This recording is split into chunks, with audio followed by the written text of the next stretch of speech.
Tfilat hashachar ad chatzot, Rabbi Yehuda Omer ad daled shaot. We can say the morning prayer, aka the Amidah, until noon, but Rabbi Yehuda says only 4 hours into the day. This was the first line of Talmud I ever learned. And in fact, it's actually Mishnah. And I studied a little bit of Mishnah during Sunday night learning at Penn Hillel in the Beit Midrash, but I had never opened my own Masechet, which I moved somewhere, but my own Masechet, and learned words like Uraminhu. They pitted two Tannaitic texts against each other, where I learned, wait, maybe we can only say the Amidah at sunrise, right with the morning Shema. Where I learned the rabbis argue, and they leave things undecided. How do we know the latest time we can say the morning Amidah? Is it until noon or 4 hours into the day? What I learned in Yaffa's Talmud class was that a Talmudic hour wasn't actually 60 minutes. In fact, it changed depending on the time of year and the length of daytime. As my chavrutas, Noam and Jessica and I poured through the text, we calculated lengths, we pictured sunrises that were way too early for the hours we kept during the summer at Pardes when I had just finished college, and we identified with the princes who could not wake up early enough to pray the ideal time, rather than the Vatikin who arose early to fulfill their mitzvot as quick as possible. That summer was not about doing all of the prayers at the right time. It was about realizing that despite my public school and mostly social Hebrew school education, Talmud could be mine. Learning in Hebrew and in Aramaic could be mine. I may not have the fluency of those who went to day school or studied in yeshiva before college, but my insights and my wisdom could elicit the coveted Yaffa that came from Yaffa's mouth. You all know that Yaffa. While I was far from Jewishly unengaged growing up, as you heard from my bio, no one had taught me to read Jewish texts in the original. And when I got to college and got involved with the Hillel, I realized this made me feel inadequate as a Jewish leader. So after college, when I decided to work for Hillel, before pursuing a PhD in clinical psychology, I first decided to spend 3 weeks at Pardes, so that I could gain some content to bring to my students at Yale, and so that I could gain a little bit of the wisdom that would allow me to feel like I belonged in the community that felt so important to me. While that summer in 2006 I fell in love with text study, I also fell in love with the Pardes environment. Our full selves were held as we found soul friends. We stayed up late talking about ideas over hookah and wine. And we took long walks to the hotel and the dance clubs, and afternoons off we went to the beach in Tel Aviv. Pardes instilled in me the confidence that if I took the time, I could become a Jewish educator. And with that confidence, 1.5 years later, I decided to go to rabbinical school. But I knew I first had to return to the Beit Midrash.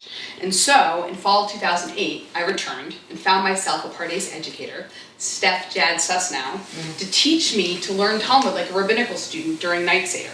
I found a community of learners who became deep friends. I studied, I grew, and I had the time of my life.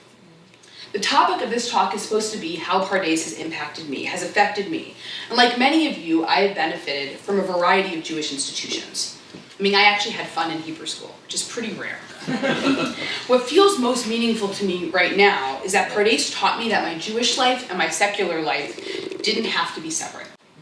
In college, I lived in 2 worlds. I had my Shomer Shabbos Sunday night learning, cholent and deli roll eating world with my observant friends. And then I had my secular world, which, because I went to University of Pennsylvania, was filled with Jews, but was partying and sorority life and happy hours and mostly watered down Judaism. I assumed my adult life would be the same. I would have a career in clinical psychology, I would go to the synagogue and celebrate Shabbat, and rarely would these 2 worlds interact. Both periods of study at Pardes showed me that this dichotomy was false, that the people I studied Talmud with could be the same people I partied with, that my silly, still maturing, mistake-making human self could be embraced by the same people who taught me when to pray and how to pray and why to pray.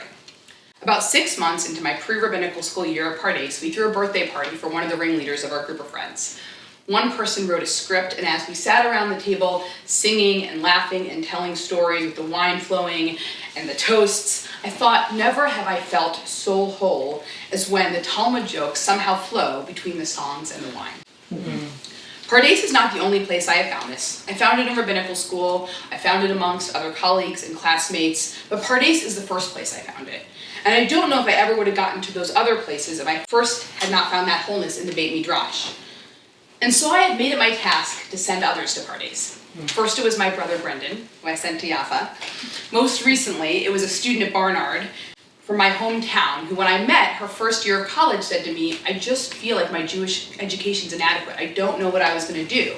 And I said to her, Rebecca, don't worry, after college, you're going to go to Pardes. She's there right now.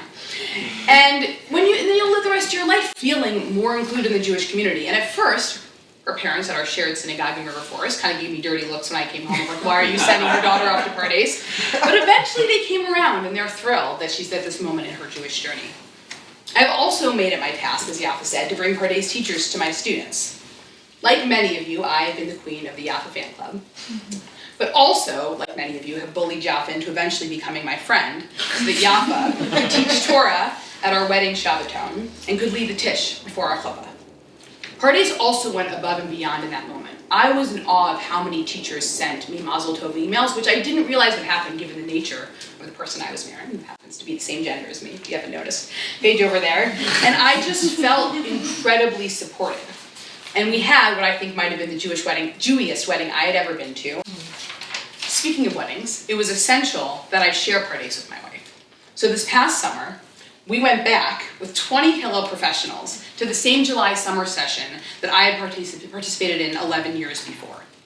Paige and I lived in a house with 4 23-year-olds, which I'm not sure I would recommend, to recreate our youth. And I had the blessing, we did. And I had the blessing of watching not just Paige, but 19 other Hillel professionals go through the exact same transformation that I had gone through 11 years before. Watching them have this aha moment of, wow, this is mine. I can do Jewish learning. I love Jewish learning. Oh, and isn't Yaffa the coolest? And if we throw a party, do you think she'll come? She did. We had a mock bris. Haley may have been the baby. It was pretty awesome. Yaffa was there, and also we had someone whose role in the mock bris was to be Yaffa. So, just this past week, I was sitting around with a young adult baser who was telling me that she feels her Judaism is lacking because of her lack of formal Jewish education. And at this point, my answer was pretty well rehearsed. I said to her, Liz, when you find yourself between jobs or before you go to grad school, you need to take at least 3 weeks to spend time in the Pardes Beit Midrash. You'll get yourself to Jerusalem, and your Jewish life will never be the same. I can't quite say where I would be if I had not spent those first 3 weeks at Pardes back in summer of 2006. But I do know that Pardes will continue to be a part of my Jewish life, not just my past, but also my future. I look forward to being one of those retirees who comes back summer after summer. No, they're the best, and can learn with my past students who I hope to see in the Beit Midrash, and others who are currently shaping the Jewish world when I'm an Altakacher. I can share them stories of hukas and Talmudic humor, and the first time that I felt like a real Jewish learner because I elicited a Yaffa from Yaffa. Thank you.